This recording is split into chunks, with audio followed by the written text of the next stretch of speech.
Which one of the following conditions will switch on lac operon in E. coli?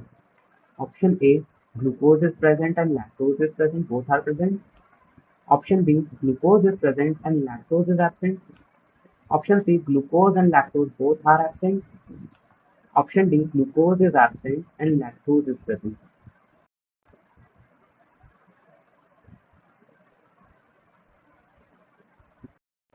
So, the correct answer would be option D. In the absence of glucose and the presence of lactose, the levels of cyclic AMP increases.